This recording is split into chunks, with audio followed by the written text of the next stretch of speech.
கர்த்தருடைய பரிசுத்த நாமத்துக்கு மகிமை உண்டாவதாக. வினோதங்கள் என்கிற தலைப்பின் மூலமாக உங்களை சந்திப்பதிலே மிக்க மகிழ்ச்சி அடைகிறேன்.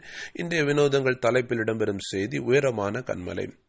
சங்கீதம் 62வது அதிகாரம் 2வது வசனம் இப்படியாக சொல்லுகிறது: என் இருதயம் தொய்யும் போது பூமியின் கடையாந்தரத்திலிருந்து உம்மை நோக்கி கூப்பிடுவேன், எனக்கு எட்டாத உயரமான கன்மலை என்னை கொண்டு போய்விடும் என்று சங்கீதக்காரனாகிய தாவீது எழுதுகிறார். இது ஒரு ஜெபமாகவும் எடுத்துக்கொள்ளலாம்.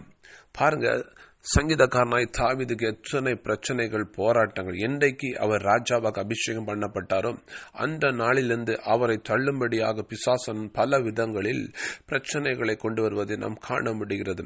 ஆனால் தாவீது என்ன செய்கிறார்? அவர் கர்த்தரை தேடி ஓடுகிறார். அவருக்கு தெரியும், தன்னுடைய இந்த உலகத்தை காட்டிலும் கர்த்தர் உயர்ந்த இடத்தில் இருக்கிறவர் என்பதை அவர் நன்றாக அறிந்திருந்தார். இந்த வெளிப்பாடை அவர் தெரிந்து வைத்திருந்தது நிமித்தமாகத்தான் தாவீது தன்னுடைய பிரச்சனைகளை, போராட்டங்களை, எல்லா வேதனைகளை கொண்டு கர்த்தருடைய சமூகத்தில் கொண்டு வைப்பதை நாம் பார்க்க முடிகிறது. அவர் சொல்லுகிறார், ஆண்டவரே, என்னை இந்த பிரச்சனைகளை காட்டிலும் உயரமான இடத்துக்கு கொண்டு போங்க. அதாவது இந்த பிரச்சனைகளை, துன்பங்களை, போராட்டங்களை மிதித்து நடக்கும்படியான பலத்துக்கு என்னை கொண்டு போங்க என்று சொல்லி அவர் ஜெபிக்கிறார். எனக்கு அன்பான தேவச்சனமே, இந்த நாட்களில் நாமும் நம்முடைய பிரச்சனைகளை, வேதனைகளை, போராட்டங்களை, சோதனைகளை கண்டு பயப்படுவதுண்டு. நீங்கள் பயப்பட வேண்டாம்.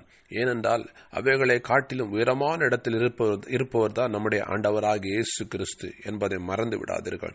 ஆகவே வருகிற நாட்களிலே நீங்கள் எல்லாவற்றையும் தேவ சமூகத்தில் கொண்டு வைத்து விடுங்கள்.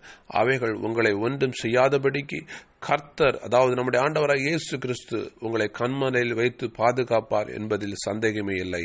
கர்த்தர் உங்களை ஆசீர்வதிப்பாராக.